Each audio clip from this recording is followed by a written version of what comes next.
Assalamualaikum warahmatullahi wabarakatuh.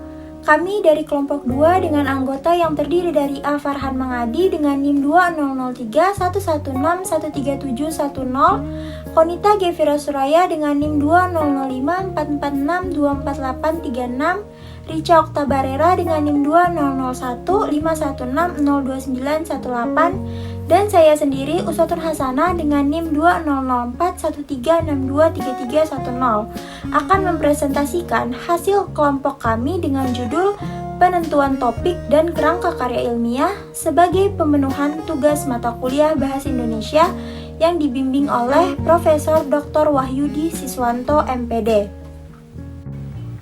Yang pertama, teknik menentukan topik dan judul. Pada karya ilmiah, topik adalah hal paling dasar yang harus ditentukan terlebih dahulu.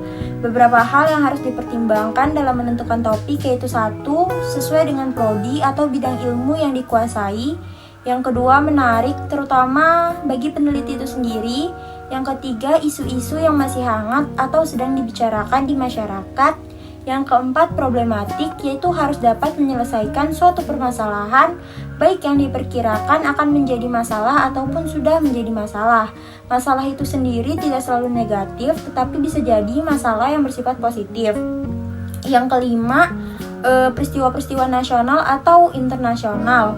Yang keenam, sesuatu seperti benda, karya, orang, dan lain-lain yang dikaitkan dengan permasalahan politik, pendidikan, agama, dan lain-lain. Yang ketujuh, mengandung pengetahuan dasar karena topik bersifat mendasar.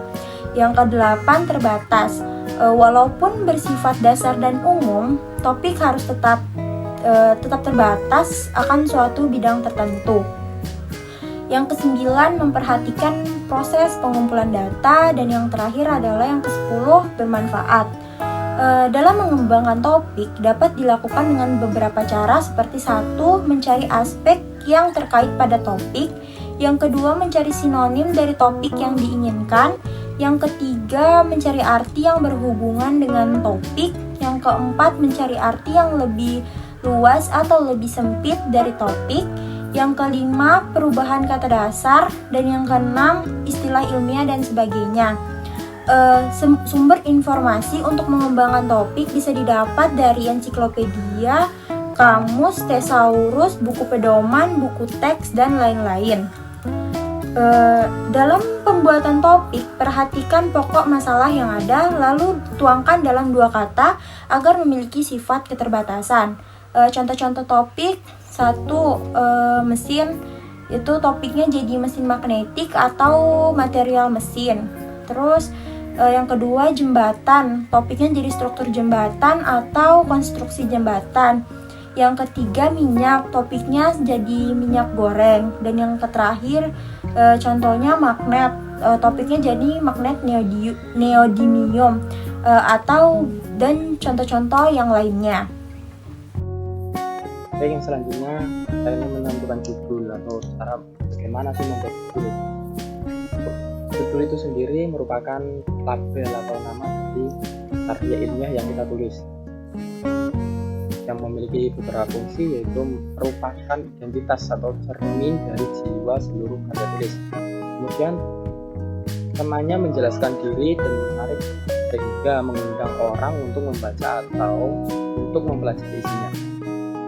Yang kemudian merupakan gambaran global tentang arah, maksud, tujuan, dan ruang lingkupnya. Fungsi yang selanjutnya adalah relevan dengan isi seluruh naskah, masalah, maksud, dan tujuannya. Yang selanjutnya, menentukan judul. Beberapa hal yang harus dipertimbangkan dalam membuat judul. Yang pertama, judul harus mencerminkan isi karya ilmiah dan juga topik yang dibahas dalam karya ilmiah itu sendiri. Kemudian yang selanjutnya, judul sebaiknya dinyatakan dalam bentuk frasa atau glosa. Judul memuat kata kunci yang akan diatur dalam suatu penelitian. Yang selanjutnya, judul dirumuskan secara singkat dan jelas. Jika kita membuat judul artikel, hendaknya informatif, lengkap, dan tidak terlalu panjang ataupun terlalu pendek, yaitu antara 5 sampai 14 kata. judul biasanya memuat kata kunci dari variabel atau beberapa variabel dalam kajian atau fenomena yang menggambarkan masalah utama yang diteliti. Judul utama ditulis menggunakan huruf kapital, sedangkan anak judul jika ada ditulis dengan menggunakan huruf kapital pada setiap awal kata. Judul diposisikan di tengah atas halaman dan berjarak 4 spasi antara posisi judul dan teks di bawahnya. Yang selanjutnya akan dilanjutkan oleh teman saya. Saya di sini akan melanjutkan presentasi dari Farhan. Di sini saya akan membahas tentang struktur artikel. Minggu kemarin juga sudah dibahas oleh kelompok 1. Nah, secara umum, struktur artikel meliputi pembukaan, isi, dan penutup. Pembukaan biasanya juga disebut dengan intro. Pembukaan berbobot 20% dari keseluruhan artikel. Yang kedua yaitu isi. Isi merupakan inti dari artikel dan membahas mengenai topik yang akan dibahas dalam artikel tersebut. Bagian isi setidaknya mencapai 70%. Yang ketiga yaitu penutup. Penutup merupakan kesimpulan dari pembahasan artikel dan berbobot 10%. Selain berisi kesimpulan, kadang juga berisi calling to action agar pembaca melakukan sesuatu. Berikutnya yaitu teknik menyusun kerangka artikel. Teknik yang pertama yaitu menentukan keyword. Penentuan keyword tidak boleh sembarangan, sebab konten artikel memiliki kaitan erat dengan SEO. Isi dari konten artikel sepenuhnya bergantung pada keyword. Keyword adalah kata kunci, dan SEO adalah sebuah mesin pencari. Kadang keyword telah ditentukan, tetapi bisa juga diminta untuk menentukan sendiri. Teknik yang kedua yaitu riset data terkait keyword yang akan ditulis. Tahap ini dilakukan dengan pencarian data dari berbagai sumber mengenai keyword yang akan dibahas.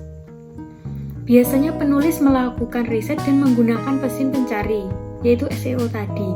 Dalam proses ini sebaiknya penulis tidak terpaku pada satu sumber saja. Dimaksudkan agar penulis memiliki pemahaman yang menyeluruh mengenai topik yang akan dibahas. Teknik yang ketiga yaitu menyusun variabel-variabel yang harus dibahas.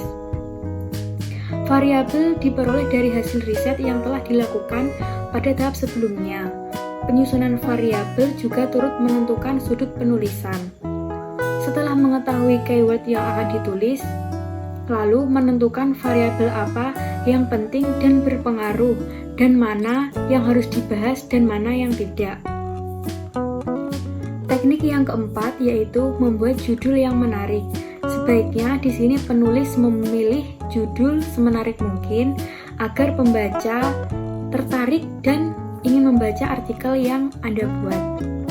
Teknik yang kelima yaitu breakdown judul ke dalam beberapa poin yang perlu dibahas.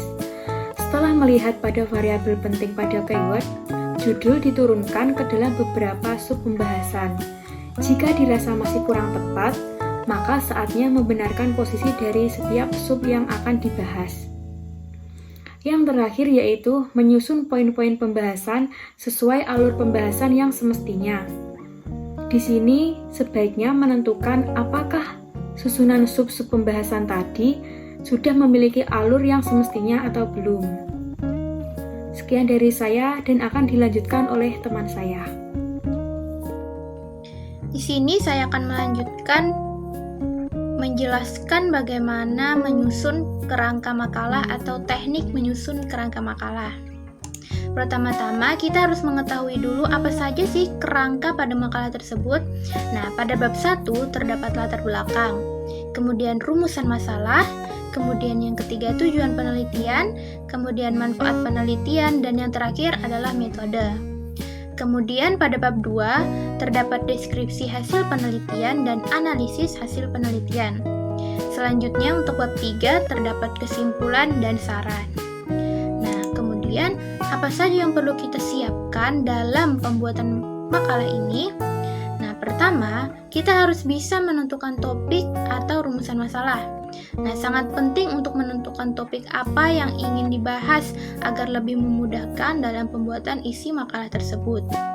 Kemudian, ketika sudah menentukan topik, maka kita mengumpulkan data dan referensi. Mengumpulkan referensi atau data yang terkait dengan topik makalah yang akan kita buat nanti. Kemudian, memahami penulisan sesuai dengan pedoman atau mempelajari dan memperhatikan teknik penulisan yang baik dan benar. Kemudian yang terakhir, memahami kerangka makalah.